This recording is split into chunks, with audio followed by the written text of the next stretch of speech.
The air in the Echowell colony did not smell like air. It smelled like scrubbed recycled oxygen, polished metal, and the faint static tang of ozone that preceded a thunderstorm. It was a silence that felt manufactured, a quiet that had been engineered rather than found. Nathan Rook stood in the center of his living room, surrounded by 3 crates he had not yet bothered to unpack. He held a hydrospanner in one hand and a half-eaten protein bar in the other, staring at the feed from his external door camera. The monitor flickered with the low refresh rate typical of civilian housing, but the image was clear enough. They were still there. 3 of them. 3 women of the Vire Court, standing on the walkway outside his modest single-story unit, like statues carved from moonlight and obsidian. Nathan had spent 20 years in deep space salvage. He had seen derelict cruisers drifting in the void, their hulls torn open like rib cages. He had seen plasma storms dance across the surface of neutron stars. He had dealt with pirates, corporate strike teams, and the crushing loneliness of the drift. But he had never seen anything quite as unnerving as the 3 women currently using his front porch as a command post. He tapped the console to switch angles. The one in the center was the Empress Selena Eris. Even through the grainy monitor, she looked less like a ruler and more like a prisoner of her own biology. She wore white robes that seemed to float around her, heavy with silver embroidery that probably weighed as much as a standard combat vest. Her skin was pale, almost translucent, and her eyes were closed, her head tilted slightly, as if she were listening to a frequency no human could hear. The local legends said she was a walking curse, a biological weapon that the Synod had graciously allowed to live. They said if you touched her, your heart would stop before you hit the ground. To her right stood Sable Nix. If the Empress was the artifact, Sable was the razor wire protecting it. She stood with her arms crossed, her posture rigid. She wore dark, flexible armor that hugged her frame, and her eyes scanned the empty street with the predatory boredom of a tiger waiting for a reason to bite. To the left was Iris Vale. She was younger, or at least she acted it. She was currently leaning against the railing of Nathan's porch, inspecting her fingernails, occasionally glancing at the door, as if she expected Nathan to come out and perform a magic trick. Nathan sighed, the sound loud in the empty room. He had moved here for the quiet. He had taken the contract as a foreign species liaison, because the pay was enough to retire on, and the job description had been vaguely bureaucratic. Secure the perimeter, the contract had said. Ensure structural integrity of the noble quarter. It had not mentioned that the perimeter was his front yard. He set the spanner down and walked to the door. He hesitated for a second, his hand hovering over the locking mechanism. His instincts honed by 2 decades of surviving places where one wrong step meant decompression were screaming at him. Something was wrong with this setup. The Synod, the governing body of Echowell, had placed him in this specific house, on this specific street, and told him to mind his business. And now, the exiled royalty of a bioelectric species was camping on his welcome mat. He unlocked the door, and it slid open with a soft hiss. The reaction was instantaneous. Sable's hand dropped to the hilt of the shock baton at her hip. Iris straightened up, blinking. Selene simply opened her eyes. Her irises were a startling, luminous violet, glowing faintly in the dim, artificial twilight of the dome. "Good evening," Nathan said.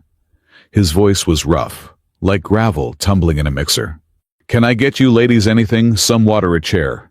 Maybe a reason why you are blocking my view of the street." Sable stepped forward, her expression cold enough to freeze helium. "Go back inside, human," she said. Her voice had a strange resonance to it, a double-layered harmonic that vibrated in Nathan's chest. "This does not concern you." "It is my porch," Nathan pointed out. "So technically it concerns me by about 50%. Iris snorted, covering her mouth quickly, when Sable shot her a glare. "He is funny," Iris muttered. "You said he would be dull, Sable. You said he was just another Synod bricklayer." I am a salvage tech, Nathan corrected. And I am not trying to be funny. I am trying to figure out why the Empress of the Vire is standing on the concrete slab I pay rent for. Celine looked at him. For a moment, Nathan felt a strange sensation like the hairs on his arms were standing up, drawn by a static charge. There was a profound sadness in her eyes, a depth of isolation that made him want to look away. We are waiting, Celine said softly. Her voice was like wind chimes in a storm. The Synod has summoned us to the Grand Hall for the reaffirmation of order. We wait for the escort. The escort is late, Sable added, her jaw tight. 2 hours late. And you decided to wait here, Nathan asked. The resonance is better here, Iris said, then immediately clamped her mouth shut. She looked terrified. Sable turned on her, her eyes flashing. Silence, Iris. Nathan filed that away. Resonance. Better here. Why was the resonance better in front of a retired salvage tech's bungalow? Before he could press for an answer, a chime echoed through the street. It was the public address system, a melodious, overly pleasant tone that preceded all Synod announcements. Citizen Rook, the voice announced, smooth and synthetic. Your presence is requested at the Grand Hall. You are to accompany the Imperial guest to the reaffirmation ceremony. Attendance is mandatory. Non-compliance will result in credit deduction and potential visa revocation. Nathan looked up at the speaker drone hovering near the street lamp. Then he looked back at the three women. Well, Nathan said, rubbing the back of his neck. Looks like I am the escort. Sable looked him up and down with undisguised contempt. You have no armor. You carry no weapon. You are barely insulated. I have a suit in the crate, Nathan said. Give me 5 minutes. He did not wait for an answer. He hit the door panel and retreated inside. 5 minutes later, Nathan emerged. He was not wearing the ceremonial robes the Synod usually issued to its functionaries. Instead, he wore his old salvage rig. It was a matte gray exosuit, stripped of the heavy lifting servos, but still lined with high-grade insulation and kinetic dampeners. It was scarred from plasma burns and micrometeorite impacts, a roadmap of a hard life lived in the dark. On his left forearm, he wore a bulky gauntlet housing his diagnostic tools, scanners, voltage meters, and spectral analyzers. He looked less like a bodyguard and more like he was about to repair a fusion drive. Shall we? Nathan asked. Sable looked like she wanted to argue, but Celine nodded. The Empress stepped forward, and the air around her seemed to shimmer. Nathan kept his distance. The briefing documents had been clear: do not touch the Vire. Their bodies naturally generated a bioelectric field. In moments of stress, or simply by intent, they could discharge enough voltage to stop a human heart. It was the myth that kept them in power, and the cage that kept them isolated. They walked through the streets of Echoel. The colony was a masterpiece of brutalist architecture, softened by holographic advertisements. The buildings were tall gray monoliths, but the air was filled with projected cherry blossoms and swimming koi fish made of light. It was a distraction, just like the silence. The people they passed averted their eyes. Humans bowed low, terrified. They did not look at the Empress. They looked at the ground. They feared the touch. They feared the Synod's judgment. Nathan walked beside Celine, keeping a respectful 2 meters of distance. Sable walked point, and Iris brought up the rear. You walk heavily, Celine said, not looking at him, like you are expecting the ground to give way. In my line of work it usually does, Nathan replied. Gravity is a suggestion in a wreck.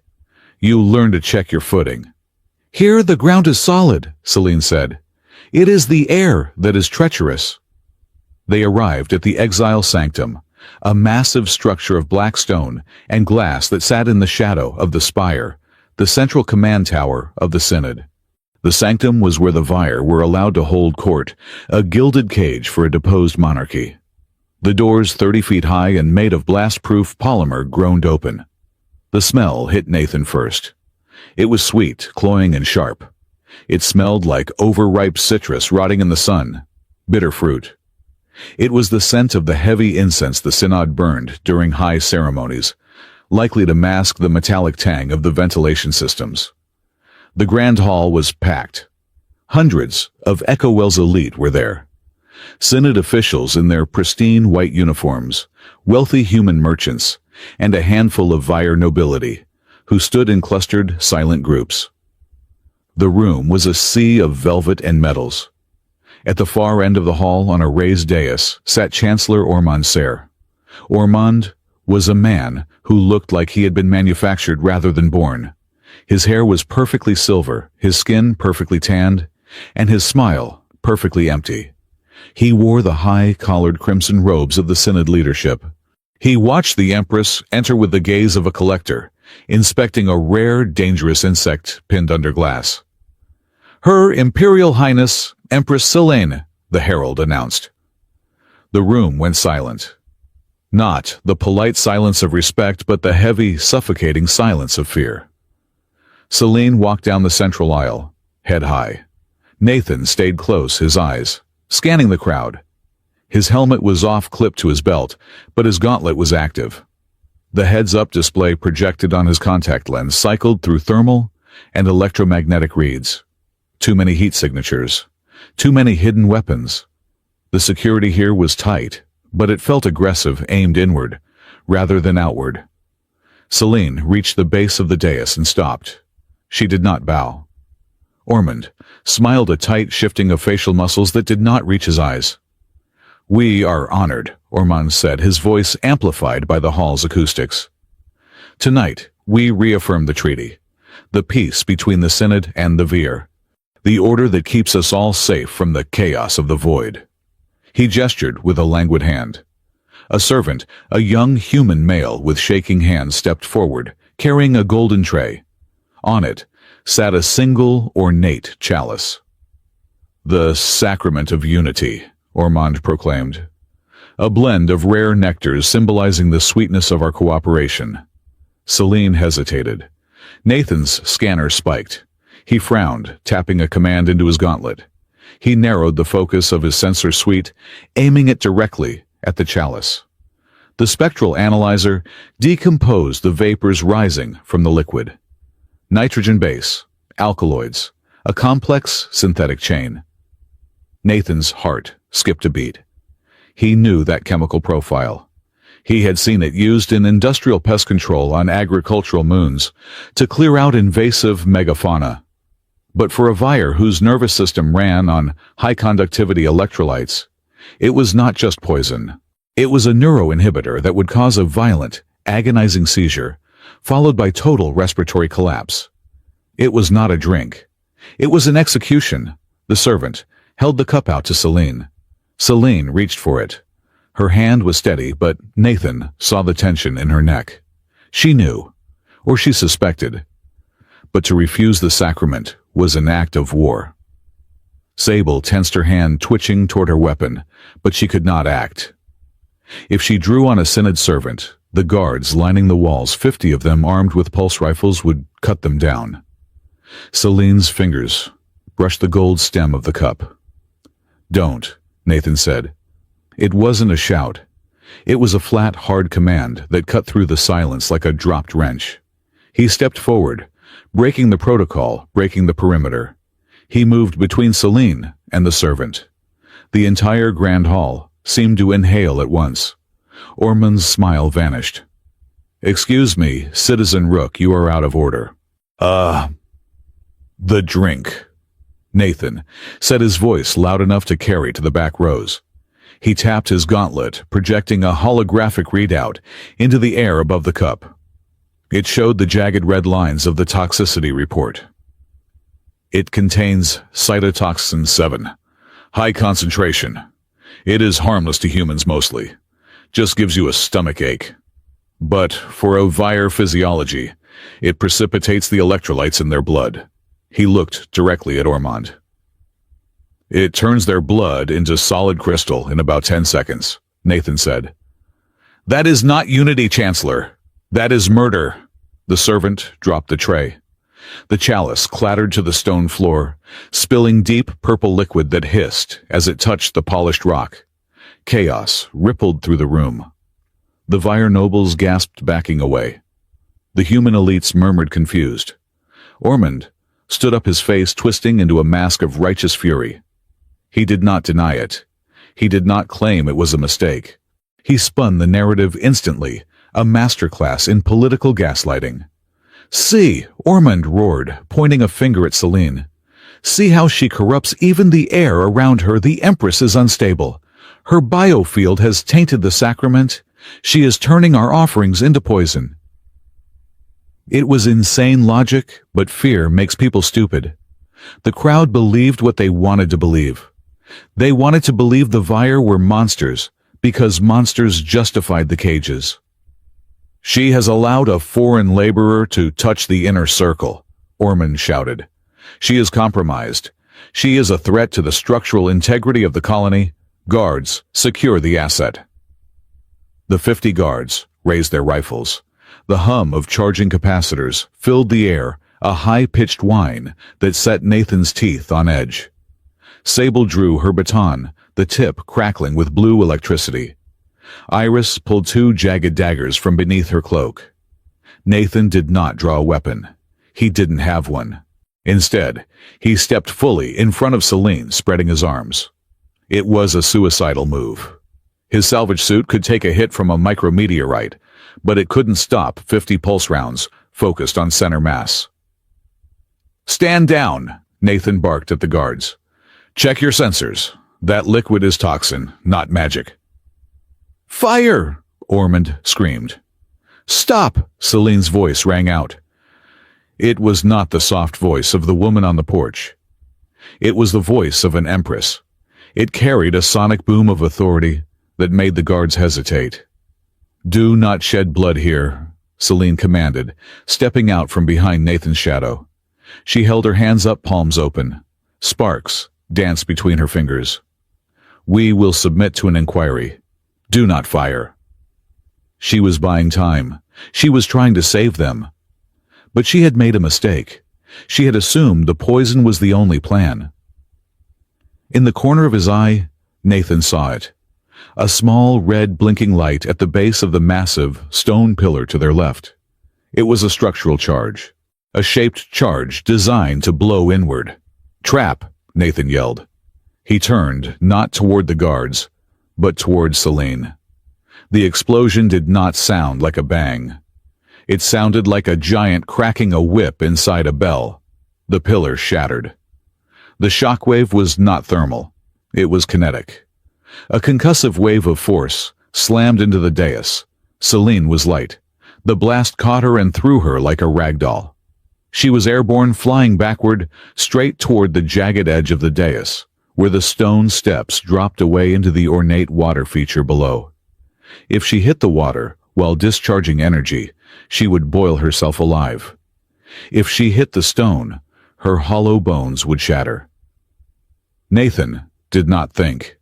He did not calculate the risk.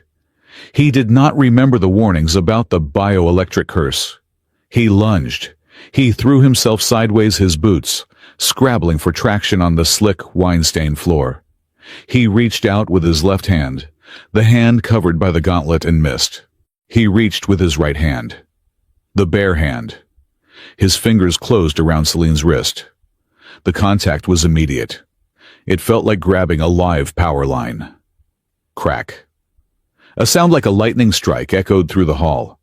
Blue light exploded outward from the point where their skin touched. It blinded the guards. It shattered the nearest windows. The smell of ozone overpowered the smell of bitter fruit. Nathan's teeth slammed together. Every nerve ending in his body fired at once.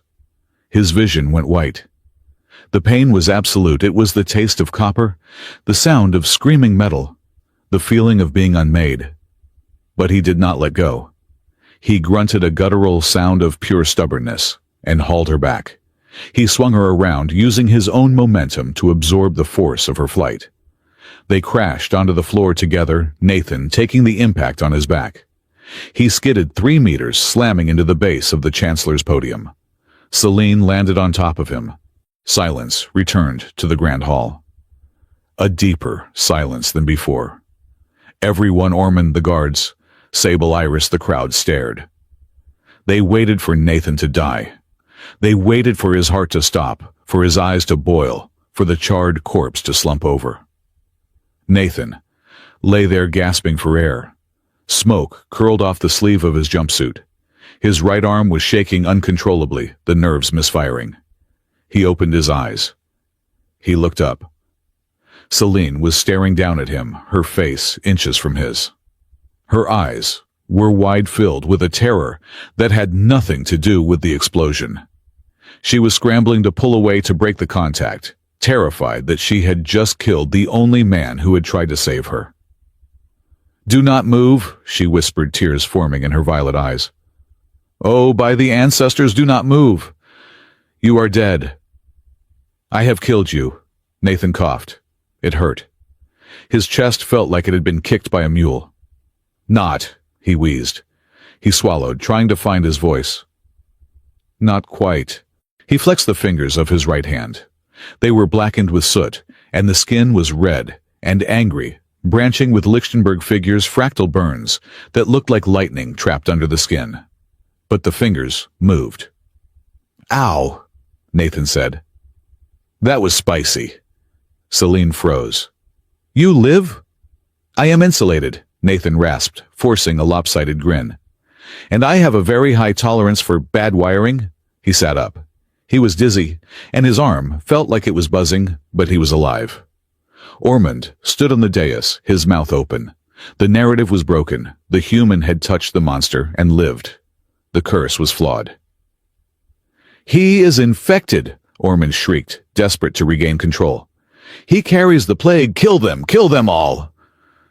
But the moment had passed. The hesitation was enough. Sable was there.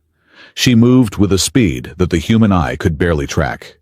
She vaulted over the debris, grabbing Celine by the shoulder and hauling her up. Iris was right behind her, grabbing Nathan by his harness and dragging him to his feet. "Go!" Sable shouted. "Side exit service tunnels." "I cannot walk," Nathan said, his legs wobbling. "Then drag your feet!" Iris yelled. She practically threw him toward the shadowed archway beneath the gallery. They ran. Behind them, the pulse rifles finally opened fire, but the shots went wide, chipping stone and shattering glass. The Vire women moved like liquid shadow, shielding Nathan, guiding him. They burst through the service doors into the labyrinth of corridors behind the Grand Hall.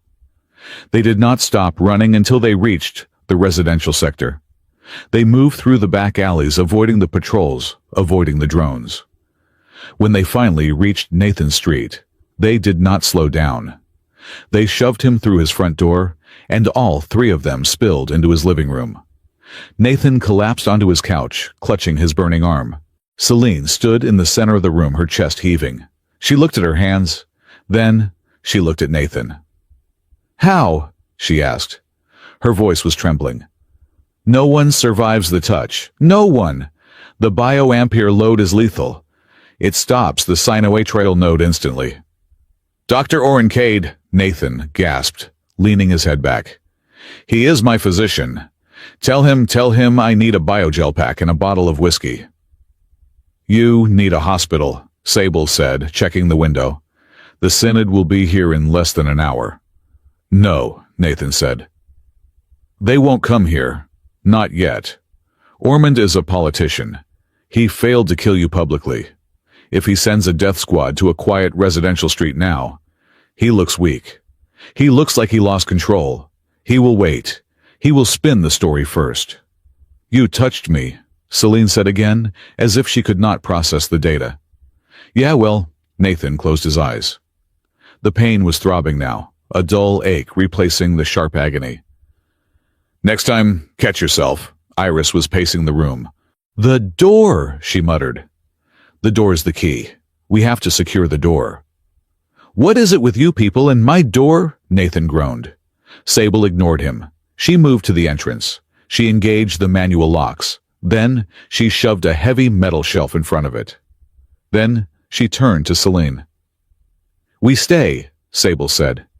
"We cannot go back to the sanctum. It is a trap. We stay here." "Here." Nathan opened one eye. "In my house I have 1 bathroom and 3 ration crates." "You are the only one who has touched the Empress and lived," Sable said. Her face was grim. "That makes you evidence, and that makes you a target, and—" She glanced at the floor, then at the door again. "We cannot leave this location. The signal is strongest here." "What signal?" Nathan asked. Nobody answered. Celine walked over to him. She reached out as if to touch his forehead, then snatched her hand back, fear flashing in her eyes. "I am sorry," she said softly. "I have brought the storm to your quiet colony." Nathan looked at his arm. The lightning scars were fading slightly, but the tingling remained. He looked at the 3 women, the Queen, the Knight, and the Jester, crowded into his small gray life. He realized then that the silence of Echowell had never been about peace. It had been about holding breath. It had been the silence of a dam waiting to burst, and he had just kicked a hole in the wall. "It wasn't that quiet anyway," Nathan said. He sat up, wincing. "Iris, check the perimeter.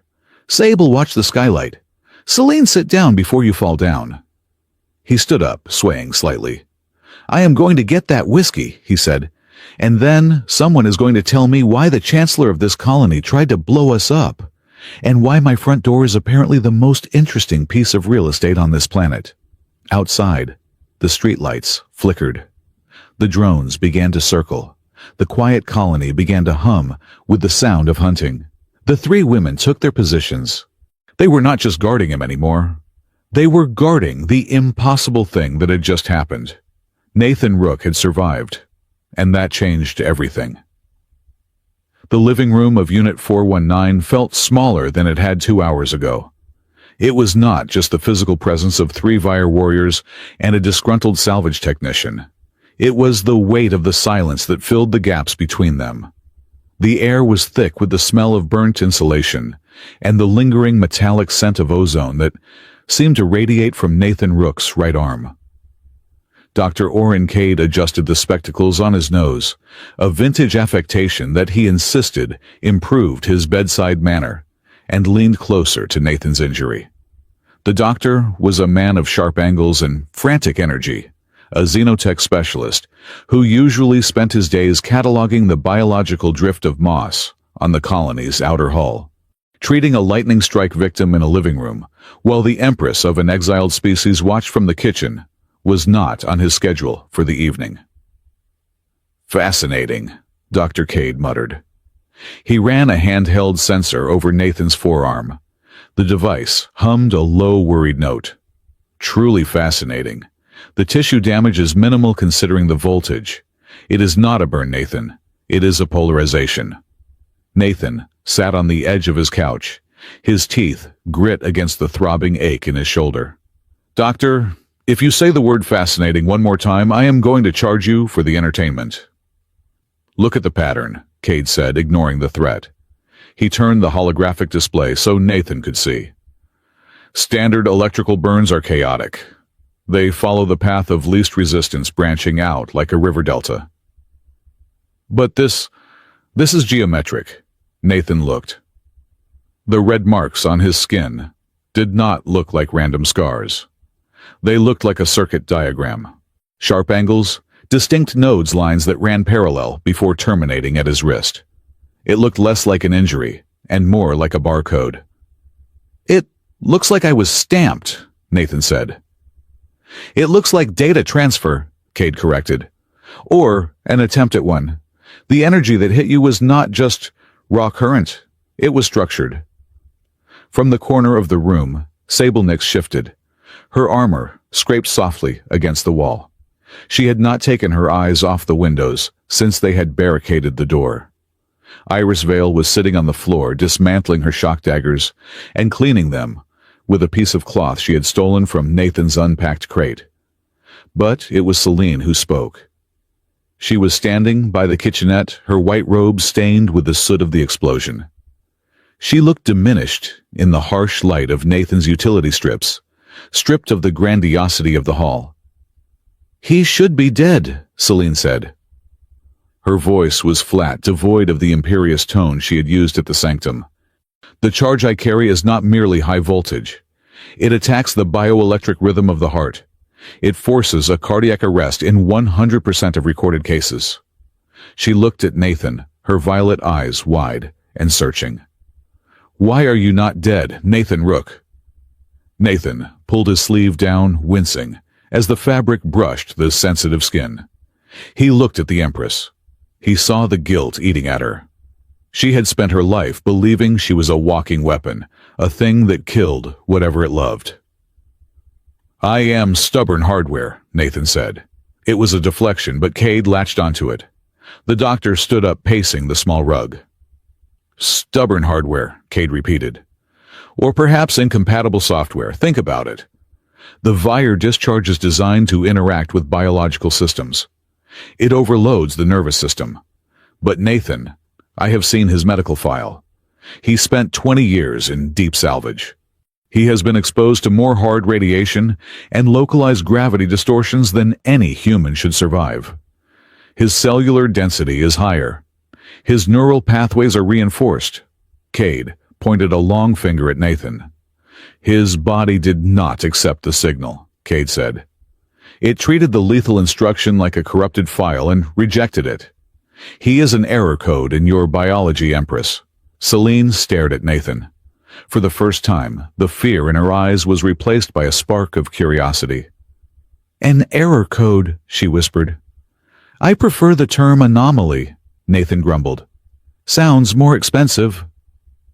"This is dangerous," Sable cut in. Her voice was sharp. "If the Synod finds out that a human can withstand the touch, they will dissect him. They rely on the myth of our lethality to keep the humans afraid. If that fear breaks, their control breaks." "They already know," Iris said, not looking up from her daggers. "That is why Ormond tried to blow us up. He saw Nathan touch Her Majesty. He panicked. "Iris," Sable warned. "What?" Iris shrugged. "It is true. Ormond looked like he had swallowed a hydrospanner." Nathan stood up. His legs felt steadier now. The whiskey he had downed earlier was doing its work, dulling the edge of the pain. He walked over to the window, peering through the slat of the blinds. The street outside was empty, but it was a heavy emptiness. The drones were hovering higher now, silent black shapes against the artificial dome lights. "They are not attacking," Nathan said. "Why?" "They are waiting for authorization," Sable said. "Or they are waiting for us to make a mistake." "Or they are waiting for the door," Nathan said.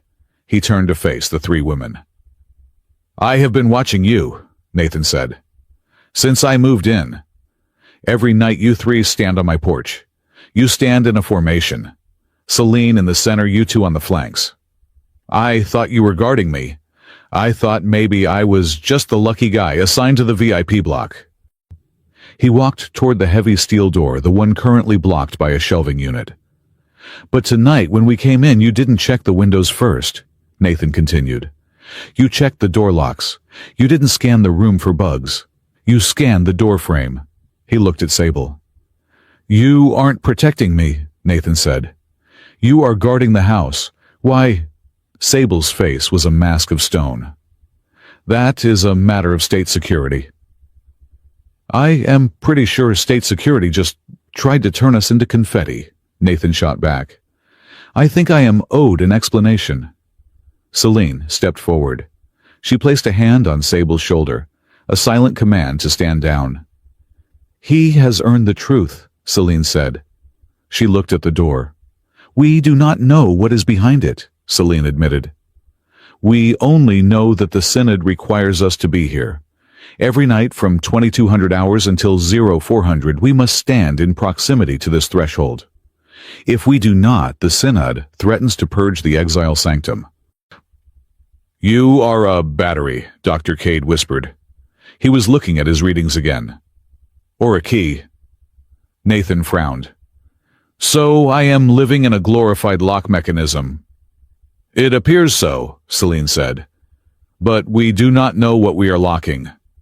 Nathan looked at the door again. It was a standard, colony-issue blast door. Heavy, gray, ugly. But now that he looked closer, he saw the faint etching of lines running along the frame. They were almost invisible, painted over with layers of cheap landlord beige, but they matched the pattern on his arm. "Doctor," Nathan said, "give me the scanner." Cade handed it over. Nathan adjusted the frequency. He did not aim it at the door. He aimed it at Celine. Celine flinched. "What are you doing?" Cade said. "The burn on my arm looked like data," Nathan said. "Data has to come from a source. You are the source, Celine." "I am a biological entity," Celine said, though her voice wavered. "I am not a machine." "Let's find out," Nathan said. "May I—" He held the scanner up. He did not step into her personal space. He respected the invisible barrier that had defined her life. Celine hesitated, then nodded. She held out her arm, the silk of her sleeve falling back to reveal pale, luminous skin. Nathan triggered the scan. The device hummed. The holographic display flared to life. It showed the skeletal structure of her arm, the delicate lattice of hollow bones. It showed the vascular system glowing with the high-energy blue blood of the Vire. But underneath the skin, wrapped around the muscle fibers like a second nervous system, was something else. It was a mesh. It was a web of microscopic filaments, far too regular to be organic. They pulsed in time with her heartbeat. They were not just conductive. They were transmitting. "What is that?" Iris asked, standing up. She looked sick. "Subcutaneous nanite mesh," Cade said, his voice trembling with excitement and horror. "It is old tech, pre-collapse. I have only seen diagrams of this in archival footage. It is a control lattice." Nathan zoomed in on the image. The data stream coming off the mesh was chaotic encrypted, but there were gaps in it. Broken lines. "It is damaged," Nathan said. "The signal is fragmented. That is why I didn't die. The command to stop my heart was sent, but the file was corrupted." Celine stared at the image of her own arm. She looked like she was seeing a stranger. "I was told it was a blessing," she whispered. "The electric blood, the mark of the royals. They told us we were chosen by the gods of the sky." "It is not a blessing," Nathan said gently. "It is a leash. Someone installed this in you, in all of you." He looked at Sable and Iris. "We all have the spark," Sable said quietly. "But the Empress hers is the strongest. She is the amplifier." Iris suddenly looked at the floor, her eyes darting to the corner of the room where the ventilation duct ran. "The spire," Iris blurted out. "The frequency comes from the spire. I heard the technicians talking about it once. They called it the carrier wave." "Iris!" Sable hissed. She grabbed the younger Vire's arm. "You speak of treason." "I speak of not blowing up," Iris snapped, pulling her arm away. "Look at the screen, Sable. We are not gods. We are antennas." The room fell silent. The revelation hung heavy in the air. The Vire, the terrifying vampire women of the colony, were not monsters. They were victims of a technological graft so ancient and seamless, they had built a religion around it. A chime from Nathan's console broke the silence. It was a priority message. Red text scrolled across the wall screen. "Attention, Citizen Rook. Directive. 99 Alpha, Immediate Isolation Protocol. Subject, Rook. Nathan. Status biological contaminant. Order. Maintain minimum distance of 10 meters from Imperial subject, Celine. Interaction is forbidden. Violation will result in terminal sanction. Message ends." Nathan read the message. He let out a dry, humorless laugh. "Contaminant," Nathan said. "That is a new one. Usually they just call me cheap labor." "They are scared," Cade said. "If you can touch her, you can ground the signal. You are a threat to the broadcast." So they ground me instead, Nathan said. House arrest. We cannot leave, Sable said. If we step outside, the drones will fire. If we stay, we are trapped with a man the Synod wants dead. And if I get too close to Celine, Nathan added, they blow the house. Is that about the size of it? It seems we are forced roommates, Iris said, forcing a weak smile. I hope you have better food than protein bars. The hours dragged on. Dr. Cade, realizing he was now an accessory to treason, decided to make himself useful. He set up a makeshift lab on Nathan's dining table, analyzing the scan data from Celine's arm. Nathan sat on the floor, his back against the couch, watching the women. They were stripped of their mythology now. Without the fear, without the grand setting of the hall, they were just exhausted refugees. Sable sat by the door, alert but weary. Iris had curled up in the armchair and fallen asleep, her daggers still clutched in her hands. And Celine. She stood by the window looking out at the fake stars of the dome. She looked incredibly lonely. You should sit, Nathan said. Floor is not comfortable, but it is solid. Celine turned. She hesitated, measuring the distance. 10 meters. The room was barely large enough to comply with the order. She sat on the far side of the room, her white robes pooling around her. I never knew, she said softly. I thought the isolation was the price of power. I did not know it was a design feature. Power is usually just a story people tell to hide the strings, Nathan said. You are cynical, Nathan Rook. I am a salvage tech, he replied. I take things apart to see how they work. Usually it is just rusty gears and bad wiring. And what am I? Celine asked. Just bad wiring. No, Nathan said. He looked her in the eyes. You are the person who tried to stop the guards from shooting me. That is not wiring. That is choice. Celine looked down at her hands. I have never touched anyone without hurting them. My mother, my sisters. Even Sable, I cannot hold her hand. The air between us burns. Maybe it is not supposed to burn, Nathan said. Maybe someone is cranking up the voltage on purpose. Suddenly, a low sound filled the room. It was not a sound you heard with your ears. It was a sound you felt in your teeth. A deep, rhythmic thrumming that vibrated through the floorboards. Thump, thump, thump. It sounded like a massive mechanical heart beating deep underground. Sable was on her feet instantly. Iris woke up with a gasp, dropping a dagger. It is time, Sable said. Her voice was tight. Time for what? Nathan asked, scrambling up. The night vigil, Celine said. Her face had gone pale. She clutched her chest, her fingers digging into the fabric of her robe. It is starting. The three women moved.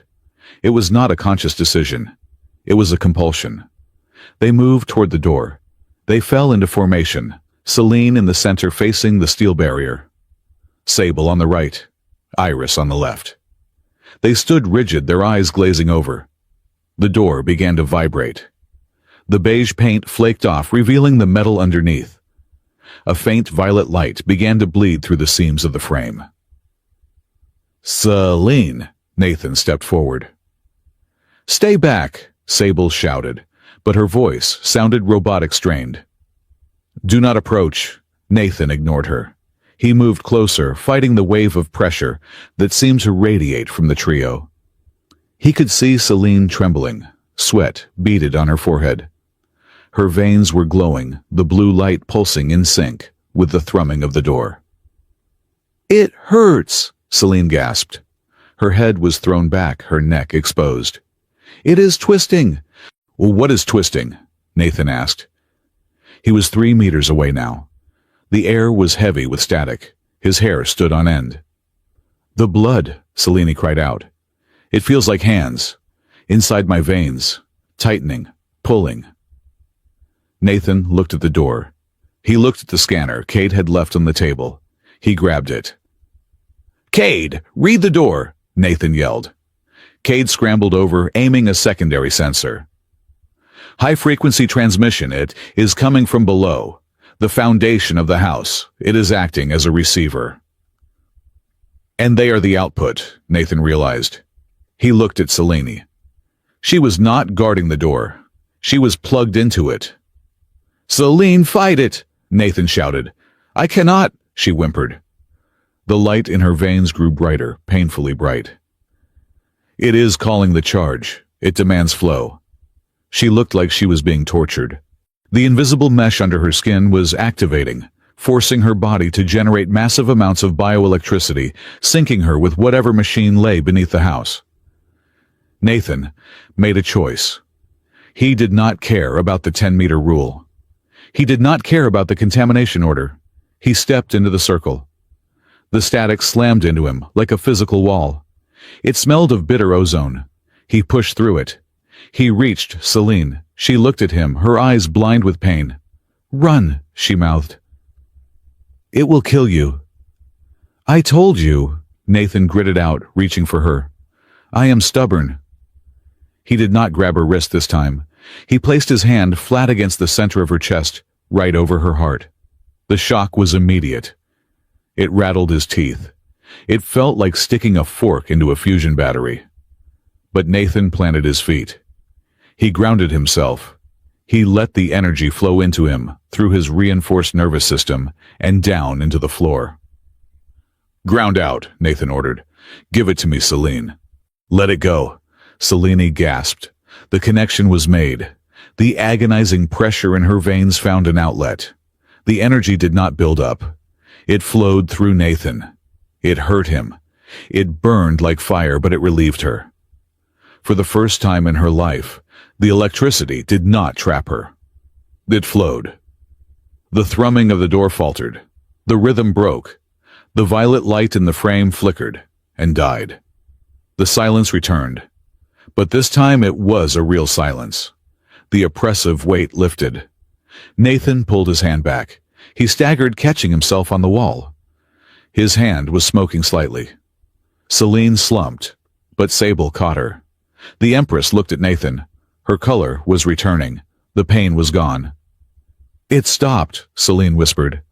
The voice in the blood stopped. "You are not a monster, Selene," Nathan panted, rubbing his chest where the contact had burned a handprint into his shirt. "You are a remote-controlled weapon, and someone down at the spire just got a busy signal." Sable looked at Nathan with a new expression. It was not trust, not yet, but the contempt was gone. "You disrupted the cycle," Sable said. "The Synod will see this drop in power." "Good," Nathan said. "Let them see." Selene straightened up. She stepped away from Sable and walked toward Nathan. She stopped inches from him. She raised her hand, hovering it near his face. "You took the pain," she said. "I shared the load," Nathan corrected. Selene's fingers trembled. She wanted to touch him. She wanted to know if the silence in her blood was real. She placed her fingertips lightly on his chest, right over his heart. No spark, no explosion, just the warm, solid beat of a human heart. She pulled her hand back quickly, as if she had touched something sacred. "Hope," she whispered. It was not a question. It was a realization. Nathan looked at her, then at the door, then at the confused Dr. Cade. "We have a problem," Nathan said. "We just turned off the Synod's favorite toy. They are not going to send a polite letter next time." "Then we must be ready," Sable said, drawing her baton. "No," Nathan said. He looked at the floorboards, imagining the cables running deep into the earth. "We need to go on the offensive. If the door is the lock and you are the key." He looked at Selene. "Then it is time we found out what they are keeping in the basement." But before they could move, the house lights died. The auxiliary power did not kick in. The darkness was absolute. "They cut the grid," Iris whispered in the dark. "Kaido," Nathan said in the blackness. "I need Kaido." "Who is Kaido?" Selene asked. "The guy who is going to get us out of here before the death squad drills through the ceiling," Nathan said. "Iris, get the window. Sable, shield the Empress." Dr. Cade, stop scanning the furniture and grab your medkit. Where are we going? Cade asked, his voice high with panic. The Badlands, Nathan said. If we want to survive the night, we have to go where the silence is real. The door to the outside world, the one Nathan had blocked, began to hiss. Someone was overriding the lock from the outside. Move, Nathan commanded. Selene grabbed his good arm. In the dark, her touch was cool and firm. Lead the way, human, she said. And for the first time, the word human did not sound like an insult. It sounded like an anchor. The colony of Echowill did not scream when it hunted you. It whispered. The whispers came from the public address speakers mounted on every street corner, echoing off the brushed steel of the residential blocks. They came from the holographic news feeds flickering in the windows of locked apartments. Citizen alert. Biological containment breach in Sector 4. The foreign liaison, Nathan Rook, has been compromised. The Imperial subject, Selene Eris, is unstable. Do not approach. Report all sightings. Order is safety. Silence is survival. Nathan Rook slid down a rusted ladder, his boots hitting the damp concrete of a maintenance sublevel with a wet thud. Above him, the heavy manhole cover groaned as Sable Nix slid it back into place, sealing out the artificial twilight of the street. They are painting a very unflattering picture of you, Nathan, Iris Vale whispered, dropping down beside him. She dusted off her hands. Apparently you are not just a kidnapper, but a vector of chaos. I think that is a promotion from Salvage Tech. I have been called worse by better people, Nathan muttered. He adjusted the strap of the heavy medkit he had grabbed from Dr. Oren Cade's hands before they fled. Is everyone down? Selene descended, last helped by Sable. The Empress looked feverish. The bioluminescence in her veins was pulsing erratically, casting jagged rhythmic shadows against the tunnel walls. She looked less like a woman and more like a contained explosion waiting for a trigger. We are clear, Sable said, her voice tight. But the drones are switching to thermal. This concrete will not hide our heat signatures for long. That is why I am here, a voice echoed from the darkness ahead. Kaito Ree stepped into the pale light of Selene's glowing skin. He was a slight man with grease-stained coveralls and a pair of augmented reality goggles pushed up on his forehead. He held a tablet that was wired directly into a junction box on the wall. You look terrible, Rook, Kaito said, grinning. I thought royalty came with better perks. Kaito, Nathan exhaled. Tell me you have a route that doesn't involve swimming through sewage. I am insulted, Kaito replied, tapping his tablet. The lights in the tunnel flickered and died, plunging them into darkness save for the blue glow of the Vire. I am an infrastructure engineer. I deal in power conduits and air recyclers. Follow me. I have tricked the grid into thinking this sector is under maintenance. The sensors are looped. They ran. The underground of Echowill was the antithesis of the surface. Above everything was polished, silent, and fake. Below it was loud, dirty, and real. Steam hissed from vents. Pipes rattled with the flow of pressurized water. It was the gut of the beast churning away, to keep the pretty face on the surface smiling. They moved for an hour, Kaito leading them through a maze of service tunnels that grew progressively colder. Nathan stayed close to Selene. He could hear her breathing ragged, sharp gasps. Every few minutes she would stumble and he would catch her arm. The contact still sent a jolt through him, a static zap that made his teeth ache, but it did not kill him. We are close to the perimeter, Kaito announced, stopping before a massive circular door covered in warning symbols. Beyond this is the outer shell, the Badlands. Open it, Sable commanded. Kaito worked the manual release wheel. It screeched, rust grinding against rust. With a heavy clank, the seal broke. The wind hit them first. It was not the recycled filtered breeze of the dome. It was raw atmosphere. It smelled of sulfur, frozen dust, and ancient rock. It was bitter and cold enough to freeze the moisture in Nathan's nose instantly. They stepped out onto a narrow ledge of black basalt. Behind them, the massive glowing dome of Echo Well rose like a blister on the planet's surface. Ahead of them lay the Badlands, a jagged expanse of obsidian spires, and twisted rock formations, illuminated only by the pale light of two distant, indifferent moons. "Quiet," Nathan said, looking out at the desolation. "Real quiet." "It is freezing," Iris complained, wrapping her thin cloak tighter. "My blood is slowing down." "Keep moving," Nathan said. "The drones will not follow us this deep into the magnetic interference zones. The rocks here are full of iron. It messes with their guidance systems." "You know this terrain?" Sable asked, eyeing him. "I used to scavenge wrecks out here before I took the colony contract," Nathan said. "I know a place. Old geothermal vents about 3 kilometers north. It is warm and it is shielded." The trek was brutal. The gravity outside the dome stabilizers was slightly heavier, pulling at their exhausted limbs. Celine was deteriorating fast. The further they got from the colony, the more she seemed to suffer. It was counterintuitive. She should have been relieved to be away from the spire, but instead, she was shaking violently. "It is the tether," Dr. Cade panted, struggling to keep up with his satchel of instruments. "The signal from the spire is not just a control mechanism, it is a dependency. Her nanites are searching for the carrier wave. As the signal gets weaker, they are ramping up their gain to find it. They are drawing more power from her biology to boost the reception." "She is going into withdrawal," Nathan realized. "She is going into critical overload," Cade corrected. They reached the caves just as a drone sweep passed high overhead a searchlight, cutting a lonely beam through the swirling dust. They ducked into a fissure in the rock face, squeezing through a narrow gap that opened into a small, cavernous hollow. Inside, the air was thick and humid. A natural vent in the floor released puffs of steam, heating the cave to a tropical temperature.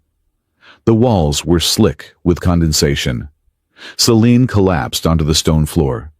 She curled into a ball, clutching her shoulders. Her skin was no longer just glowing. It was flashing, pulsing, with a bright, erratic violet light that lit up the entire cave. Arcs of electricity snapped between her fingers, scorching the rock. "Back!" Sable shouted, pushing Iris and Cato against the wall. "She is discharging."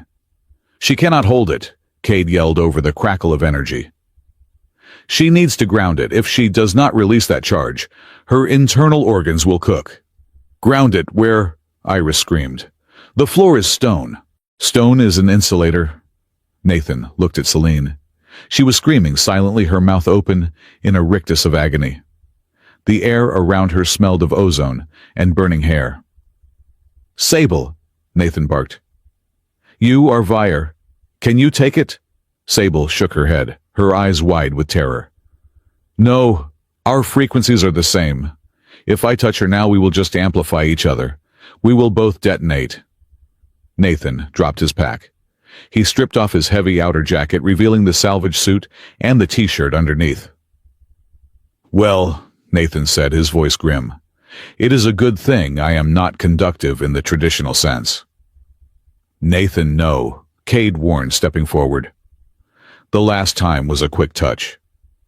This, she needs to dump gigajoules of energy. It could stop your heart, stubborn hardware or not." "If she doesn't do it, she dies," Nathan said. "And if she dies, I am stuck out here with a doctor who talks too much and a bodyguard who wants to kill me." He walked toward Celine. The air grew heavy. The static pressure pushed against him, making the hair on his arms stand up. It felt like walking into a solid wall of sound. "Celine," Nathan said. He knelt beside her. She looked up.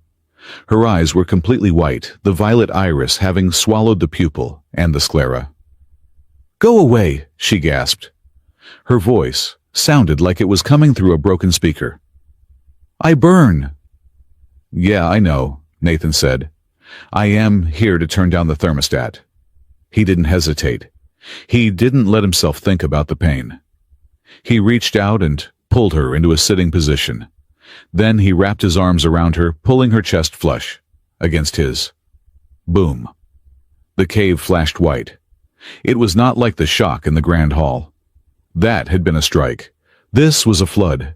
It felt like Nathan had swallowed a star. Every muscle in his body seized. His jaw clamped shut so hard he chipped a tooth. The energy poured out of Selene, and into him a river of white-hot fire, seeking a path to the ground. It tore through his nerves, searching for the weakness, searching for the switch to turn him off. But Nathan Rook was a man who had spent his life fixing broken things in the dark. He held on. He groaned a low, guttural sound that was lost in the crackle of the discharge. He could smell his own skin heating up. He could feel the metal buttons of his shirt melting. Selene clung to him. Her nails dug into his back, shredding the fabric of his suit. She buried her face in his neck, sobbing. Not tears of sorrow, but tears of release. The agony that had been building in her veins, the voice of the spire that had been screaming in her blood was flowing out. Slowly, the blinding light faded. The arcs of lightning stopped snapping at the walls. The hum died down to a manageable buzz. Nathan slumped back against the cave wall, dragging Selene with him. She lay sprawled across his lap, limp and exhausted. For a long moment, the only sound was their breathing. Heavy, wet, ragged breathing. "You smell like barbecue," Iris said from the shadows. Her voice was small, trembling. Nathan coughed. Smoke drifted up from his shoulder. "Hickory smoked," he wheezed. "Extra spicy." Dr. Cade rushed forward with a scanner. He ran it over Nathan's chest. "Arrhythmia," Cade muttered. "Severe dehydration. First-degree burns on 40% of the contact surface. But alive. Incredible. Humans are usually much more fragile." "Humans are defective," Iris muttered, holstering her daggers but looking at Nathan with a strange expression. It was almost respect. "Conveniently," Selene stirred. The white had faded from her eyes, leaving them a deep, soft violet. She pushed herself up, her hands resting on Nathan's chest. She looked at the burns on his neck, the red marks where the energy had arced. "Why?" she whispered. Her voice was back to the wind chime clarity, but it was raw. "Why do you do this? You owe me nothing, Nathan Rook. I am the reason you are hunted." Nathan leaned his head back against the stone. The adrenaline was fading, leaving him shaking. "I don't like bullies," Nathan said, "and I don't like seeing people used as batteries." Selene looked at him. Really looked at him. In the grand hall, he had been a servant. In the house, he had been a curiosity. Now, in the dark of a cave at the end of the world, he was something else. He was the only thing in the universe that did not hurt to touch. She moved her hand up his chest. She traced the line of his jaw. Her fingers were cool now. There was no static, no shock, just skin against skin. "I have never," Selene started, then stopped. She looked at her own hand, marveling at the simplicity of the contact. "I have never felt warmth without pain. Is this what it feels like to be held?" "Usually it involves less electrocution," Nathan murmured. "But yeah, close enough." Selene leaned in. It wasn't calculated. It wasn't a romantic gesture born of flowers and poetry. It was the desperate curiosity of a prisoner who had just found an open door. She wanted to know. She needed to verify that the curse was truly broken, that she could be something other than a weapon. She pressed her lips to his. Nathan froze for a split second, then softened. The kiss tasted of ozone, copper, and salt. It was clumsy and urgent. It was the collision of two people who were terrified and exhausted and alive against all odds. Her lips were soft, a stark contrast to the violence she contained.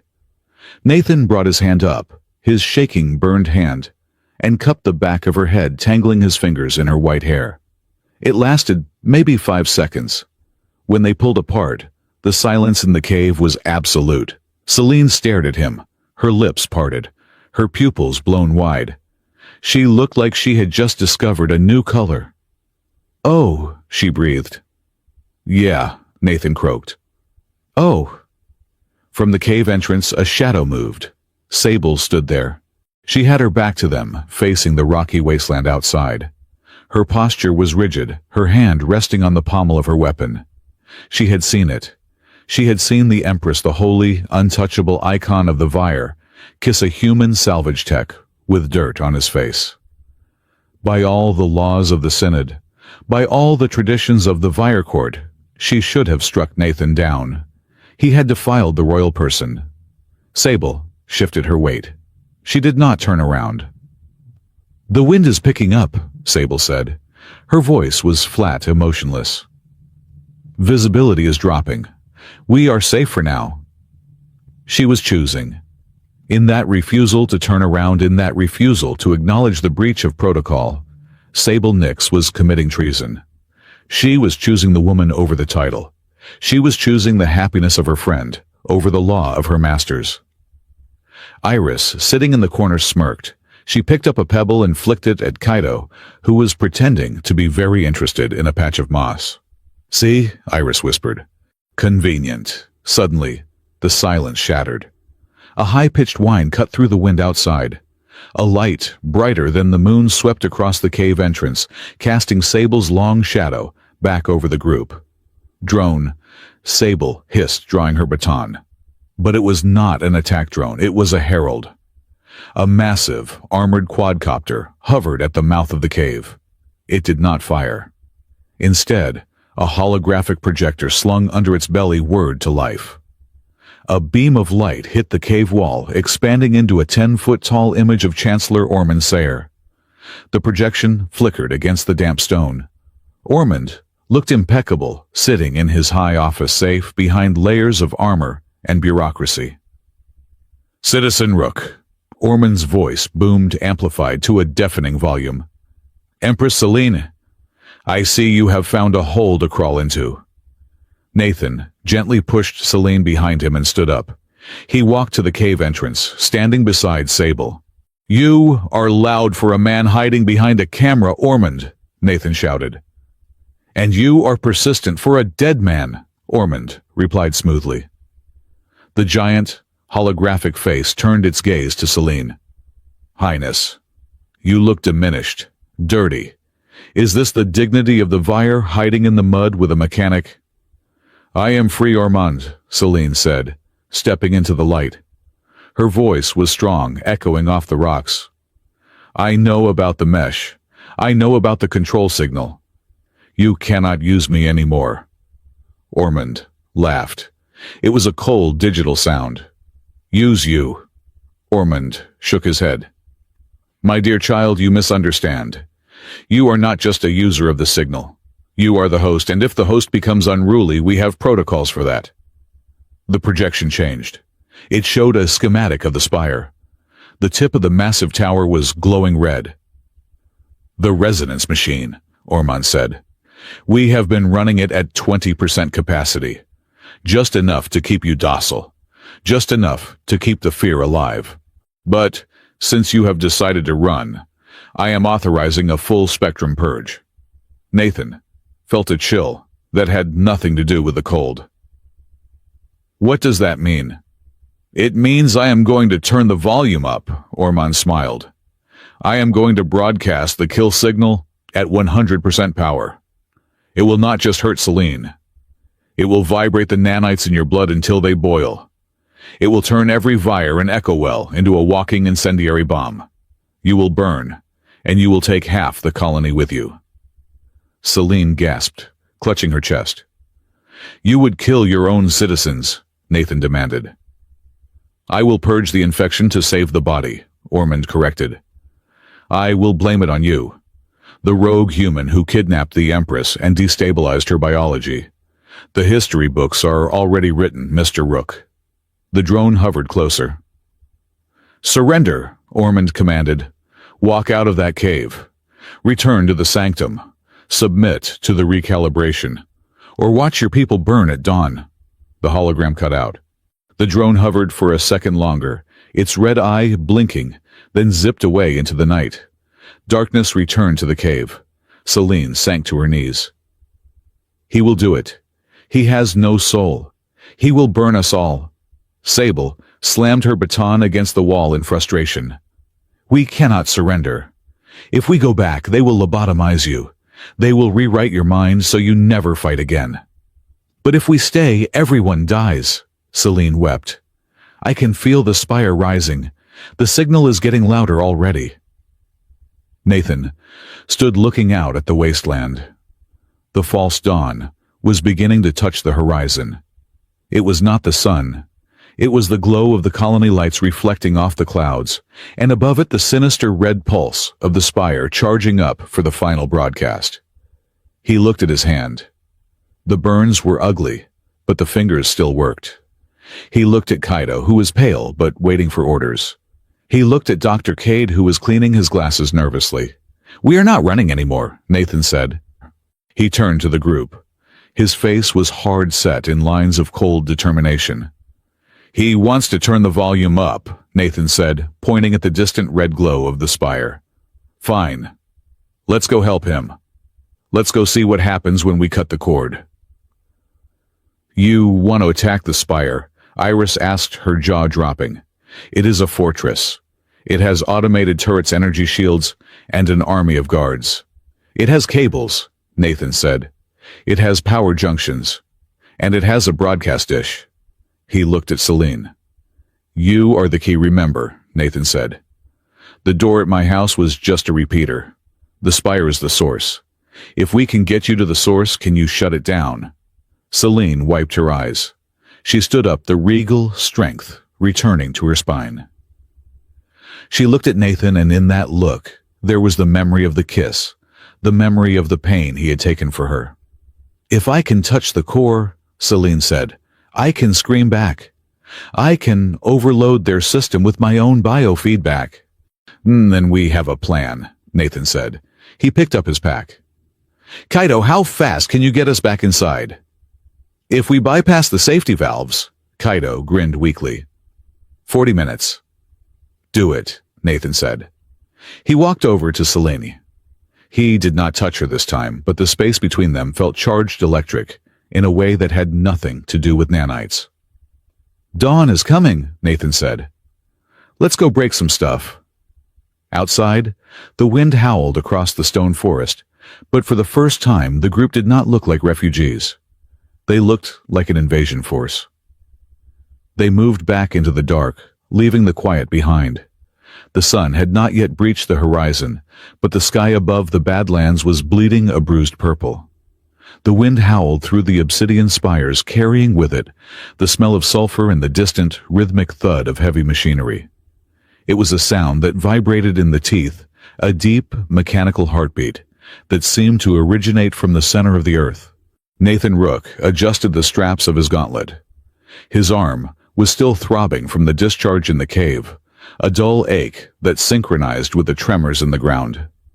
Beside him, Empress Celine Eris stood perfectly still. Her white robes were torn and stained with the gray dust of the wasteland, but she looked more regal now than she ever had in the Grand Hall. The violet light in her veins was dim, conserving energy, but her eyes were fixed on the ridge ahead. Dr. Oren Cade was shivering, clutching his medical satchel, as if it were a shield. Kaido Ri was frantically tapping on his datapad, his face illuminated by the harsh blue light of the screen. I am reading a massive energy spike, Kaido said, his voice barely audible over the wind. It is not the spire. It is mobile, and it is close. How close? Sable Nyx asked. She was crouching behind a jagged rock, her shock baton active and humming. Point blank, Nathan said. The ridge in front of them exploded. It was not an explosion of fire, but of sound. A sonic boom shattered the rock face, sending boulders the size of hover cars tumbling down the slope. Dust plumed upward, like a mushroom cloud. Through the haze, a shape emerged. It was a walker, but not the standard patrol units used by the Synod for crowd control. This thing was a Leviathan. It stood 3 stories tall, supported by 4 massive hydraulic legs that crushed the stone beneath them. Its chassis was heavily armored, painted in the matte black of the Executioner Guard. But it was what sat on its back that froze the blood in Nathan's veins. Mounted on the top of the walker was a dish. It was a parabolic emitter, huge and concave, glowing with a malevolent crimson light. It hummed with a frequency that made Nathan's vision blur. "The resonance machine," Dr. Cade whispered, terror making his voice shrill. "They actually deployed it," Celine gasped. She fell to her knees, clutching her chest. The moment the dish cleared the ridge, she began to scream. It was a silent scream, her mouth open, her neck straining, but no sound came out. The agony was internal. "Celine," Nathan dropped beside her. "Talk to me. What is it doing?" "It is singing," Celine choked out. Her skin was flashing violently now, the nanites in her blood reacting to the broadcast. "It is commanding the blood to boil. It is the kill switch." "It is a directional emitter," Cade yelled, analyzing the readings on his scanner. "It is broadcasting the control signal at close range. It is overloading her structural integrity. If that dish fires a full pulse, she will not just die, Nathan. She will detonate. The bioelectric potential in her body will release all at once. It will level this entire sector." The walker took another step. The ground shook. A loudspeaker mounted on the hull crackled to life. It was not Orman's voice this time. It was the synthetic, computerized voice of the machine itself. "Target acquired! Designation Empress preparing purge protocol. Charge cycle initiated 20%. The crimson light on the dish intensified. Celine convulsed, arching her back. Smoke began to curl from her skin. "I cannot hold it," Celine gasped. She looked at Nathan, tears streaming down her face. "You have to run. Get away from me." She tried to push him away, but her hands were weak. "I am surrendering," she whispered. She looked toward the machine. "If I walk to it, if I let it take me, it will stop the broadcast. It will spare you." She began to stand up, moving like a woman walking to the gallows. "Sable, let me go," Celine commanded, her voice shaking. "Live to fight another day." Sable looked torn, her loyalty warring with her instinct to protect. Nathan grabbed Celine's arm. He did not let go even when the static charge from her skin bit into his palm. "No," Nathan said. "Nathan, please," Celine pleaded. "I am a bomb. Let me detonate far away from you." "You are not a bomb," Nathan snarled. He looked at the massive machine looming over them. "You are a person, and I am a salvage tech. Do you know what we do with broken machinery, Celine?" He turned to face the walker. The dish was glowing brighter. "We scrap it," Nathan looked at Kaito. "Can you jam it?" "No," Kaito shouted. "The signal is too strong. It is encrypted hardline." "Can you shoot it?" Nathan asked Sable. "My baton is a toothpick against that armor," Sable spat. "We need heavy ordnance." "We don't have ordnance," Nathan said, checking the mag clamps on his boots. "But we have a conductor." He stripped off his heavy coat. He checked the seals on his suit. He looked at the gauntlet on his left arm. "Nathan," Dr. Cade warned, "what are you thinking? That thing is radiating enough microwave energy to cook a steak from 50 meters. "Then I better move fast," Nathan said. He turned to Celine. He grabbed her face with both hands, ignoring the sparks. "Stay down," he ordered. "Don't die. That is a direct order from your human liaison. Do not die." He didn't wait for an answer. He turned and sprinted. He didn't run away. He ran straight at the walker. "Target hostile!" the machine blared. "Engaging defense." A turret mounted on the walker's chin swiveled. A line of tracer fire chewed up the ground at Nathan's heels. He didn't stop. He dove, rolling over a jagged slab of basalt, coming up in a slide. The bullets pinged off the rock inches from his head. He was fast. 20 years of dodging falling debris in zero-gravity wrecks had given him a sense of movement that was fluid and unpredictable. He zigzagged through the rocks, closing the distance. The walker was slow. It was built for intimidation, not dogfighting. It tried to track him, but he was under its guard. Nathan reached the front right leg of the machine. It was a massive piston of steel and hydraulic fluid coated in grease and dust. He slapped his hands against the metal. "Mag clamps engage," he muttered. The magnets in his gloves and boots whirred to life. He stuck to the metal leg like a spider.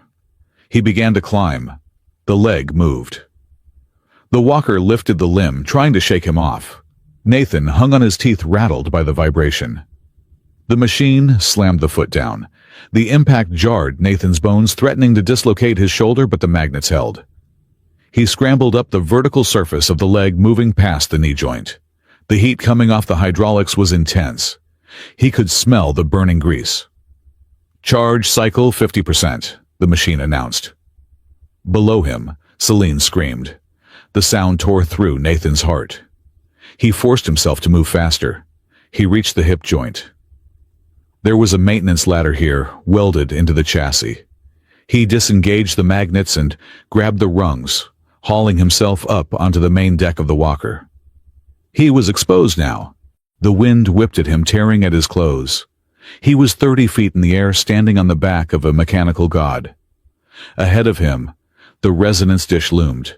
It was massive, 10 meters across, pulsing, with a deep, angry red light. The air around it rippled with heat distortion. The hum was deafening. It felt like standing inside a bell. A hatch on the deck opened. A Synod trooper popped out, raising a rifle. Nathan didn't slow down. He slid across the metal plating, sweeping the trooper's legs with a low kick. The man fell, his rifle skittering away. Nathan grabbed the trooper by the collar and tossed him toward the edge. He didn't watch him fall. He sprinted toward the dish. "Charge cycle 75%. The heat was unbearable. The microwave radiation was already seeping through his suit. He could taste metal in his mouth. His vision was swimming. He reached the base of the dish. It was shielded by a heavy casing of Durasteel. He slammed his fist against it, solid, indestructible. "Think, Rook, think," he yelled at himself. He couldn't break the dish. He didn't have explosives. He didn't have a plasma cutter. He looked at the base of the emitter. There were thick cables running from the generator core into the dish. Shielded cables thick as a man's thigh. He couldn't cut them, but he could redirect them. "Grounding," he muttered. "Path of least resistance." He looked at his gauntlet. He looked at the maintenance panel on the side of the generator housing. It was locked. He didn't have a key. He drew back his right arm, the one that had already been burned, the one that Dr. Cade said was a miracle of biology, and he punched the panel. The metal buckled. He punched it again, and again. The adrenaline flooding his system was hysterical strength. He tore the panel off its hinges, revealing the copper coils inside. The coils were glowing white-hot. They were carrying the full output of the walker's fusion core, channeling it into the dish. "Charge cycle 95%. Preparing to fire." Nathan looked down at the Badlands below. He saw Celine, a small, white speck on the black rocks. She was convulsing. She was dying. "Not today," Nathan whispered. He didn't have a tool to bridge the connection. He didn't have a jumper cable. He only had himself. He activated every dampener in his suit. He turned the kinetic shielding to maximum. It wouldn't be enough. He knew it wouldn't be enough. "Hey, ugly!" Nathan shouted at the dish. He jammed his left hand, the gauntlet hand, onto the chassis frame, digging the metal fingers into the steel to create a solid ground connection. Then he thrust his right hand, his bare hand, directly into the glowing copper coils. 100%, the machine said. The world turned white. There was no sound at first. The sound was too loud for the human ear to process. It was just a sensation of pure absolute erasure. The energy that was meant to vaporize the Empress, the resonant frequency designed to boil the blood of a species, found a new path. It hit the blockage in the coils Nathan's hand and sought the ground. It flowed through him. Nathan arched back, his body going rigid. His scream was lost in the roar of the discharge. His suit melted. The fabric fused to his skin. The reinforced salvage armor cracked like an eggshell. The lattice of scars on his right arm lit up glowing brighter than the sun branching out across his chest, up his neck across his face. He was a conduit. He was a human lightning rod channeling the wrath of a god. His heart stopped. It didn't stutter. It just stopped. The electrical impulse that drove the muscle was overwhelmed by a tsunami of current.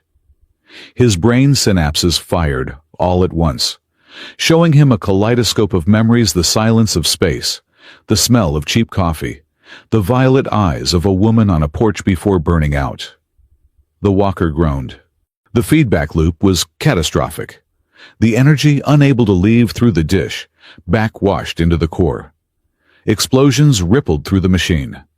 The dish shattered, raining molten glass down onto the deck. The generator seized. Nathan was thrown backward. He didn't fall gracefully. He was a limp, smoking ragdoll, flung from the back of a dying beast. He fell 30 feet, hitting the rocky slope of the ridge. He rolled, tumbling over the sharp basalt, before coming to a stop at the bottom. He lay still. Above him, the walker let out a final, mechanical death rattle. The legs buckled. The massive machine collapsed, crashing into the ridge with a sound like a mountain falling. The red light of the dish flickered and died. Silence returned to the Badlands. It was a heavy, ringing silence. Celine lay on the ground, gasping. The pain was gone. The pressure in her veins had vanished instantly. The nanites, no longer receiving the kill signal, went dormant. She pushed herself up. Her hands were shaking. "Nathan," she whispered. She looked at the ridge. She saw the smoking wreckage of the walker, and she saw the body lying in the dust. She scrambled to her feet. She ran. She stumbled, fell, scraped her knees, and got up again. Sable and Iris were running too, but Selene was faster. Fear gave her wings. She reached him. Nathan was a ruin. His suit was a blackened husk. His face was pale, streaked with soot and blood. His right arm was charred, the skin crackled and ruined. "No," Celine said. "No, no, no." She fell to her knees beside him. She reached out to touch him, then pulled back, terrified she would hurt him more. "Doctor!" she screamed. "Dr. Cade!" Cade arrived breathless. He dropped beside Nathan and pressed a scanner to his neck. He checked the readout. He checked it again. He slapped the device, thinking it was broken. He looked up at Celine. His face was gray. "There is no rhythm," Cade said softly. "The heart has stopped. The neural activity is zero. He is gone, Celine." "No," Celine said. She shook her head. "He is stubborn. He said he is stubborn." "The damage," Cade gestured helplessly at the burns. "He took the load of a fusion reactor. It cooked his internal pathways. I cannot restart a heart that has been cauterized." Sable put a hand on Celine's shoulder. "Highness, we have to go. More patrols will come." Celine didn't move. She stared at Nathan's face. It was peaceful in a way that terrified her. Something inside her broke. It was not a break of despair. It was a break of containment. The grief hit her, but it didn't make her cry. It made her burn. The ancient, terrified part of her, the part that had spent her whole life afraid of her own touch, afraid of the curse, vanished. She stood up. She turned to face the wreckage of the walker. A hatch blew open and 3 Synod survivors stumbled out coughing, raising their weapons. Celine didn't gesture. She didn't speak. She simply screamed. It was a scream of pure, unadulterated rage. And with it, she released the hold she had kept on her own biology for 20 years. A wave of violet energy exploded from her body. It wasn't a broadcast.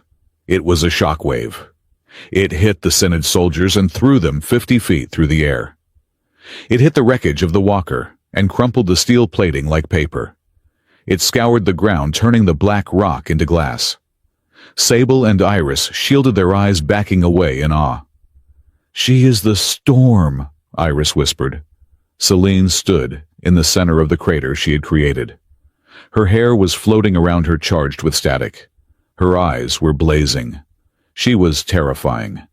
She was the weapon the Synod had feared, but she was no longer under their control. She turned back to Nathan. The rage vanished as quickly as it had come, replaced by a cold, desperate focus. She dropped to her knees again. "You do not get to leave," she said to the body. "You do not get to save me and leave. That is not the deal, Nathan Rook." "Celine, it is useless," Cade said gently. "Silence," Celine snapped. She looked at her hands. They were glowing, not with the angry red of the machine, but with the soft blue-violet of her own life force. "He acted as a ground," Celine said, her mind racing. "He took the current. He opened the pathway." "He shorted out," Cade said. "Then I will jumpstart him," Celine said. "You will fry him," Cade argued. "His system is overloaded.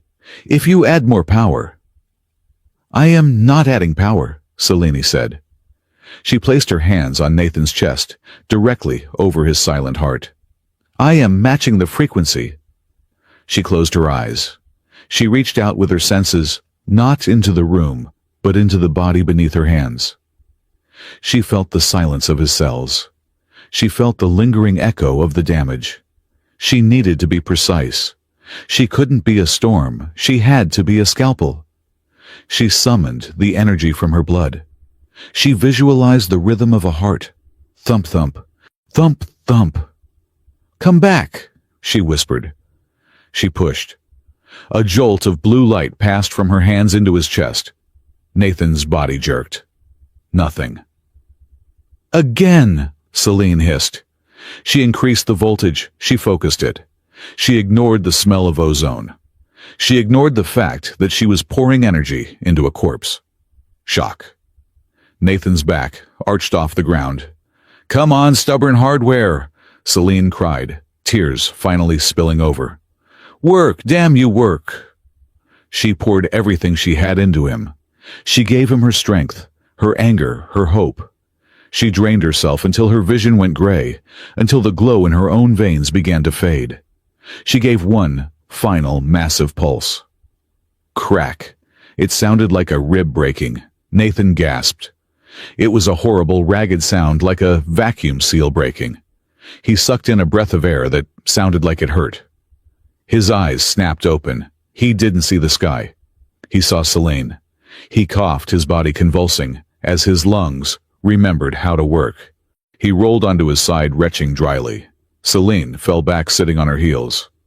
She was panting, her hands trembling uncontrollably. She watched him with wide, disbelief-filled eyes. Dr. Cade scrambled forward, checking the pulse. "Impossible," Cade muttered. "It is beating. It is weak, it is skipping, but it is beating." He rebooted. Nathan groaned. He rolled onto his back. He blinked, trying to clear the soot from his eyes. He looked up at Celine. She looked like a ghost, pale and drained, but she was smiling through her tears. He tried to speak. His throat felt like he had swallowed a handful of razor blades. "Water," he rasped. Sable rushed forward with a canteen. She poured a little into his mouth. He swallowed, wincing. He looked at his arm. It was a mess, wrapped in shredded fabric and burned skin, but the pain told him it was still attached. He looked at Celine again. She reached out and touched his cheek. Her fingers were cold. "You died," she said. Her voice was thick with emotion. "You were dead, Nathan." Nathan managed a weak, lopsided grin. The skin of his face cracked slightly with the movement. "Still," he wheezed. He took a breath. "Spicy," Celine let out a sound that was half laugh, half sob. She leaned forward and pressed her forehead against his, heedless of the dirt and the blood. "You are an idiot," she whispered against his skin. "You are a beautiful, stubborn idiot." "Job description," Nathan mumbled. "Hazard pay included." "Double," Celine promised. "Triple." Iris and Kato were hugging each other in the background. Even Sable looked like she might smile, though she hid it quickly by checking the perimeter. We are not safe yet, Sable said, though her voice lacked its usual edge. The walker is down, but the spire is still active. Ormond will know his machine failed. Nathan pushed himself up to a sitting position. It took every ounce of willpower he had. The world spun, but he locked his gaze on the horizon. The sun had finally risen. It bathed the Badlands in a harsh, unforgiving light. The wreckage of the walker smoked behind them, a monument to their refusal to die. He knows, Nathan said, his voice gaining a little strength. And he is afraid. He looked at Celine. You brought me back, he said. You did not give me a choice, she replied. Good, Nathan said. He accepted Cade's help to stand up. He swayed, but Celine was there, her shoulder under his good arm. We are going back, Nathan said. We are going to finish this. No more running. To the spire, Kaito asked. To the spire, Nathan confirmed. We are going to knock on the front door. And this time we are the ones bringing the noise. They began the walk back toward the dome. They were battered, burned, and exhausted. They looked like the losers of a terrible war. But as they walked, the ground seemed to settle. The wind died down, and in the silence of the morning, the heavy, rhythmic thud of the walker was gone. The only sound was their footsteps, the sound of living things moving forward. The resonance machine was dead, but the quiet colony was about to get very loud. The return to Echo-Well was not an invasion. It was a ghost story coming back to haunt the living. The group moved through the maintenance shafts that ran like arteries beneath the colony's skin. Kaito Ri led the way, his datapad casting a pale blue glow on the dripping pipes.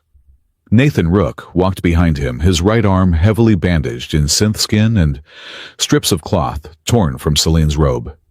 He moved stiffly every step, sending a jolt of phantom electricity through his fried nerve endings. But he did not stop. Empress Celine walked beside him. She was no longer the glowing, volatile storm she had been in the Badlands. She had dimmed her bioluminescence to a faint, steady hum, conserving every erg of energy for what was coming. Sable Nyx and Iris Vale brought up the rear, their weapons drawn their eyes, scanning the darkness for the spider drones that skittered in the deep infrastructure. We are under the spire, Kaito whispered, his voice echoing softly against the concrete. Directly under the heat sink exchange. It is warm, Dr. Oren Cade noted, wiping sweat from his forehead. Thermal venting is at 90% capacity. The machine is running hot. It is scared, Nathan murmured. It knows we are coming. They reached a service hatch, marked with the crimson seal of the Synod High Command. Kaito bypassed the lock with a few keystrokes. His access codes were technically revoked, but the system was too busy rerouting power from the destroyed walker to notice a subtle intrusion in the basement. The hatch hissed open. They emerged not into a hallway, but into the central nervous system of the colony. It was a vast, cylindrical chamber that stretched up for what looked like a mile. The walls were lined with banks of servers blinking, with millions of tiny amber lights. In the center of the room, a massive column of fiber-optic cables and coolant pipes rose like a tree trunk made of glass and steel. Nathan stopped. He stared at the central column. He tilted his head, narrowing his eyes. Kaito, Nathan said. Pull up the schematic of the residential grid, Sector 4. Now, Kaito asked. We are a bit busy infiltrating the enemy stronghold. Just do it, Nathan ordered. Kaito projected the map into the air. It showed the layout of the streets, the power lines, the water mains. Nathan pointed to a specific knot of lines, a convergence point where the heavy-duty conduits bundled together before branching out to the houses. That is my street, Nathan said. He pointed to the thickest cable on the map. And that line that is the main feed. He turned to look at the massive column in the room. It is the same layout, Nathan said. This room isn't just a server farm. It is a mirror. The cables running under my house connect directly to this core. Your house is a junction node, Kaito realized, his eyes widening. A hardline tap into the mainframe. I Thought I got the place because the rent was cheap, Nathan said, a cold realization settling in his gut. Turns out I was sleeping on top of the main breaker. Move, Sable urged. The elevator's ahead, we go to the top. They took the service lift. It rose rapidly, the lights of the server banks blurring into streaks of gold. They passed the administrative levels, the security levels, the luxury suites, where the Synod elite lived in ignorance of the machinery that kept their champagne chilled. The lift stopped at the apex. The Chancellor's office. The doors opened. There were no guards, no automated turrets. Just a long, polished floor of black marble, leading to a desk that sat before a panoramic window, overlooking the entire colony. Outside, the sun was fully up, casting harsh shadows across the dome. Chancellor Ormond Sayer stood by the window, his back to them. He was watching the smoke rise from the distant Badlands. You took your time, Ormond said. He did not turn around.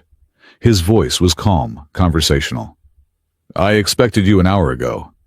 We had to walk, Nathan said, stepping out of the lift. Someone broke our ride. Ormond turned. He looked impeccable. His uniform was crisp, his silver hair perfectly coiffed. He looked at Nathan's bandaged arm, then at Celine's torn robes, and smiled. It was the smile of a man who believed he had already won, even if the scoreboard disagreed. Empress, Ormond nodded. You look terrible. Freedom does not suit you. It makes you look common. It feels real, Celine said. She stepped forward, the air around her beginning to vibrate. It feels like my own. And you brought your pet mechanic, Ormond continued, ignoring the threat. Mr. Rook, the man who refused to die. I must admit the data from the walker was confusing. You absorbed 3 gigajoules of energy. You should be ash. I am grounded, Nathan said. And I am here to unplug you, Ormond. Unplug me, Ormond laughed. He walked to his desk and tapped a console. A holographic display filled the room. It showed the colony status, green lights everywhere, order, stability. You think this is about me? I am just an administrator, Mr. Rook. I serve the Synod, and the Synod serves the Order. He gestured to the window, to the thousands of houses below. Look at them, Ormond said. 300,000 souls. They wake up, they work, they eat, they sleep. They are safe, they are happy. And do you know why? Because they are afraid. He pointed a finger at Celine. Because of her, Ormond said. The monster in the high castle. The beautiful, deadly curse. As long as they fear the Vire, they look to the Synod for protection. We provide the walls. We provide the cure. Without the fear, the colony fractures. Factions rise. Chaos ensues. I did not enslave her, Nathan. I gave her a purpose. I made her the glue that holds civilization together. You made her a prisoner, Dr. Cade spoke up, stepping out from behind Sable. He was holding his scanner, his hands shaking, but his voice steady. And you lied about the nature of her condition. Dr. Cade, Ormond sighed. The xenobiologist. Stick to your moss. I ran the scan again, Cade said, holding up the device. Using the decryption keys I pulled from your server downstairs. The nanites in her blood are not a genetic defect. They are not a mutation. Cade projected the image. It showed the intricate, malicious web of technology woven into Celine's nervous system. They are a receiver, Cade said. You are broadcasting a signal that irritates her biology, forcing her to generate excess electricity. You are torturing her at a cellular level to make her glow. Celine stared at the image. She had known in the abstract that she was being used, but seeing the artificial cage woven into her very veins was a physical blow. She swayed. Nathan moved to catch her, but she held up a hand. She needed to stand on her own. My mother, Selena whispered. My sisters. They all died of the fever. They all burned out. They were older models, Ormond said, dismissing the tragedy with a wave of his hand. Less resilient. You, Celine, you were the masterpiece. Perfect conductivity. Perfect fear. It was not destiny, Celine said, her voice breaking. My loneliness, my inability to touch it was not a curse from the gods. It was a setting on a dial. It was necessary. Ormond snapped, his calm facade cracking for a second. Do you think peace is free? It costs. Someone has to pay. You paid with your comfort. They pay with their obedience. It is a fair trade. It is slavery, Nathan said. And the trade is over. He marched toward the desk. Guards! Ormond shouted. Nothing happened. Your guards are downstairs, Iris said from the doorway, twirling a shock dagger. Kaito locked the elevators. We are the only ones at the party, Chancellor. Ormond sneered. He reached into his desk drawer and pulled out a heavy, chrome-plated pistol. He leveled it at Nathan. One step closer, salvage trash, and I will put a hole in your chest that you cannot ground out. Nathan didn't stop. Shoot me, Nathan said. Go ahead. But you know what happens if you kill me, Ormond. You lose your leverage. Ormond hesitated. The gun wavered. What leverage? Ormond asked. The door, Nathan said. The room went silent. Ormond's eyes flickered. He looked at Nathan with a new expression. Not contempt, but genuine surprise. Ah, Ormond said softly. You figured it out. It took me a while, Nathan said, taking another step. I couldn't understand why you put me in that house. Of all the places in the colony, why put the foreign liaison right next to the exile court? Why put me behind a door that the Vire were guarding? Nathan stopped 3 feet from the gun barrel. I thought they were guarding the house, Nathan said.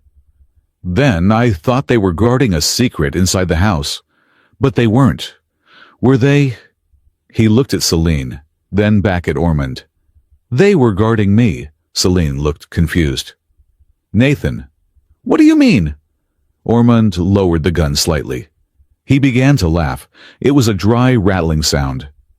This is delicious, Ormond chuckled. The irony.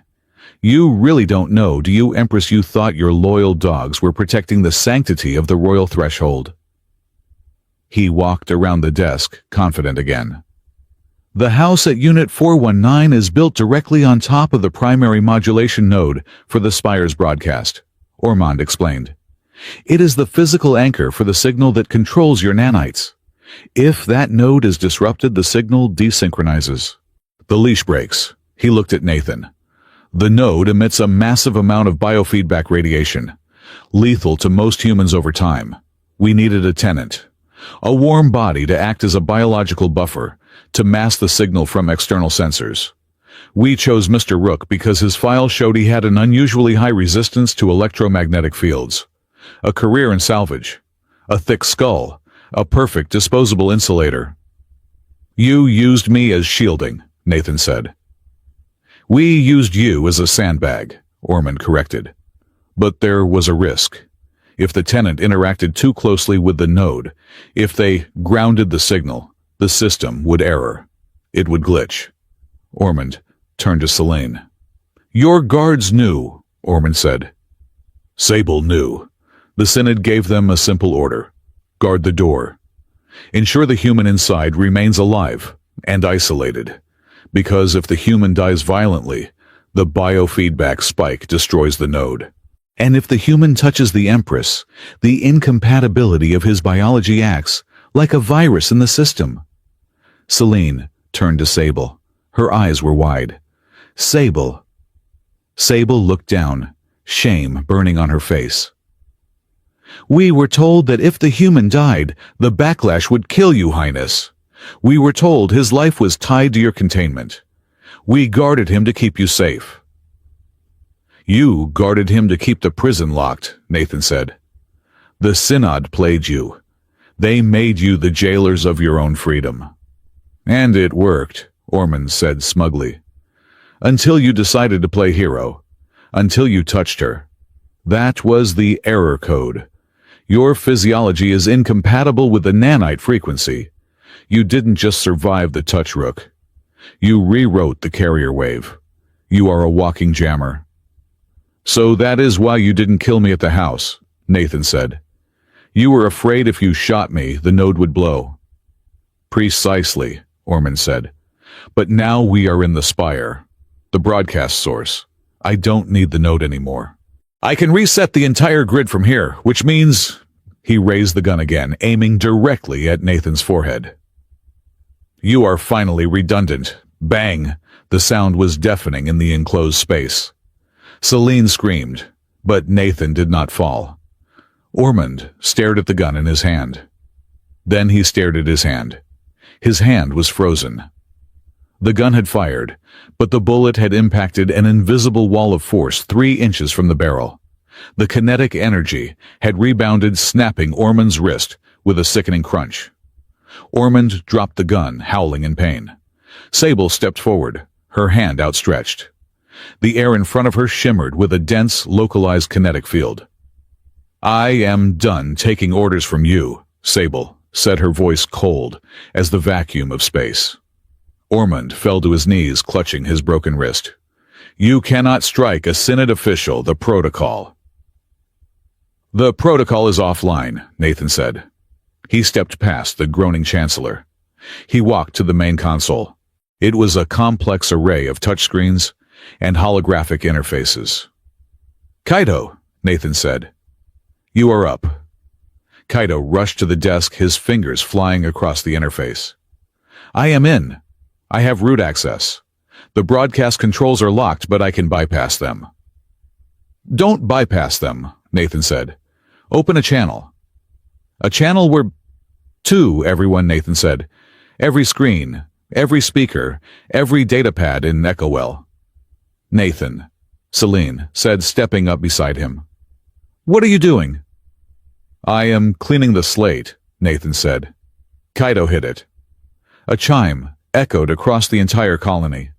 In the streets below, giant holographic billboards flickered and changed. In living rooms, news feeds were interrupted. The face of Nathan Rook appeared on every screen. He looked tired. He was dirty, covered in soot with a bandaged arm and a face that had seen too much war. Behind him, the Empress stood ragged but undeniable, and at his feet the Chancellor of the Synod whimpered in pain. People of EchoWell, Nathan began. His voice was raspy, stripped of any oratorical flourish. My name is Nathan Rook. I am the guy who lives in Unit 419. You probably heard I was a terrorist. You heard I kidnapped the Empress. He looked at the camera. I am here to tell you that you have been lied to. For 20 years. He nodded to Dr. Cade. Cade stepped into the frame. He uploaded the scan data. On millions of screens, the image of the nanite mesh appeared. The cold mechanical web, strangling the biology of the Vire. The Empress is not cursed, Nathan said. She is bugged. The Synod put wires in her blood to make her scary. They turned her into a monster so you would pay them to keep you safe. The vampires on your street, they are just prisoners. And the silence you love so much, it is just the sound of a gun held to your head. Nathan reached down and grabbed Ormond by the collar, hauling him up to the camera. Tell them, Nathan growled. Go to hell, Ormond spat. Tell them, Nathan said, or Celine touches the console. Ormond's eyes widened. If Celine touched the console while connected to the system, the feedback would not just break the machine, it would fry the user. It was for the greater good, Ormond shouted at the camera, desperate to spin the narrative one last time. We brought order, we tamed the savages, you ungrateful cattle. We kept you safe. We don't want to be safe, Nathan said. We want to be free. Nathan looked at Kaito. Cut the signal. Cutting signal, Kaito said. No, not the camera, Nathan said. The Spire, turn it off, all of it. If I do that, Kaito warned, the nanites go dormant, but so does the grid. The shields drop, the power goes out. The colony goes dark. Let it go dark, Nathan said. Kaito hesitated for a second, then pressed the command. Enter. The hum stopped. It was a physical sensation. The deep subsonic vibration that had permeated Echowell since its founding simply vanished. The lights in the office flickered and died. The holographic screens went black. Outside the window, the artificial lights of the dome extinguished. The colony was plunged into the natural dim twilight of the planet. For a moment, there was total silence. Then a sound rose from the streets below. It started as a murmur, then a shout, then a roar. It was not a scream of terror. It was a cheer. In the office, Selene gasped. She grabbed her chest. "It is gone," she whispered. Tears streamed down her face. "The noise, the voice, and the blood, it is gone." She looked at her hands. The violet glow was gone. Her skin was just skin. Pale, cool, and human. Sable and Iris looked at each other stunned. They touched their own faces, marveling at the absence of the static hum that had defined their existence. Ormond slumped against the desk, defeated. "You have destroyed us. The Synod will send a fleet. They will burn this rock." "Let them come," Sable said, stepping forward. "We will be waiting. And this time we will not be fighting with our hands tied." She raised her baton, looking at the fallen chancellor. "For 20 years of slavery, the sentence is death." Sable raised the weapon to strike. "No," Selene said. Her voice was soft, but it carried the weight of iron. Sable froze. "Highness, he is a monster." "He is a tool," Selene said. She walked over to Ormond. She looked down at him with pity, not hate. "If we kill him, we are just the new monsters. If we kill him, we validate his fear." She looked at Nathan. "We do not build a new world on a foundation of blood," Selene said. "We build it on truth." She turned to Sable. "Lock him up," Selene ordered. "Put him in the glass cell in the sanctum. Let the people see him. Let them see that the bogeyman is just a small, frightened old man." Sable lowered her weapon. She nodded slowly. "As you command, Empress." "Not Empress," Selene corrected. "Just Selene." 3 days later. The colony of Echowell was still dark, but it was alive. Generators hummed on street corners. People walked openly in the streets, no longer afraid to look up. The Vire mingled with the humans cautiously at first, but with growing curiosity. Without the fear of the death touch, the barriers were breaking down. Nathan Rook stood on his porch. His arm was in a sling. He was wearing a fresh shirt, though it sat uncomfortably, over the healing burns on his chest. He was looking at his front door. The heavy steel blast door had been removed. In its place, Kaito had installed a simple wooden door with a glass pane. The node beneath the house had been excavated and deactivated, the machinery hauled away to be melted down for scrap. It was just a house now. "It looks flimsy," a voice said. Nathan turned. Selene stood on the walkway. She was wearing simple civilian clothes, a gray tunic and trousers. She looked smaller without the robes, but more substantial. Real. "It is a door," Nathan said. "It keeps the wind out. That is all it needs to do." "No guards?" Selene asked, a playful glint in her violet eyes. "I fired them," Nathan said. "Unnecessary overhead." Selene walked up the steps. She stopped in front of him. There was no static, no ozone, just the smell of the evening air and the faint scent of rain. "They say you are leaving," Selene said. "That your contract is void." "Synod is gone," Nathan shrugged. "No one to pay my salary." "The new council is forming," Selene said. "They need a chief engineer, someone stubborn, someone who knows how to fix broken things." "I am expensive," Nathan warned. "We have a lot of scrap metal to trade," Selene smiled. She reached out. She took his good hand, his left hand in hers. Her skin was warm. Her pulse was steady. It was the most ordinary thing in the world, and it was a miracle. "Stay," she said. It wasn't a command. It wasn't a plea. It was an invitation. Nathan looked at the street. It was quiet. But it was a different kind of quiet. It was the quiet of a place that had nothing left to hide. He looked at the woman who had restarted his heart. "I still have 3 crates to unpack," Nathan said. Celine squeezed his hand. "I will help you," she said. Nathan smiled. He squeezed back. "Deal." They turned and walked through the door together. And for the first time in the history of Echo Well, the door didn't lock behind them. It just closed, keeping the warmth inside.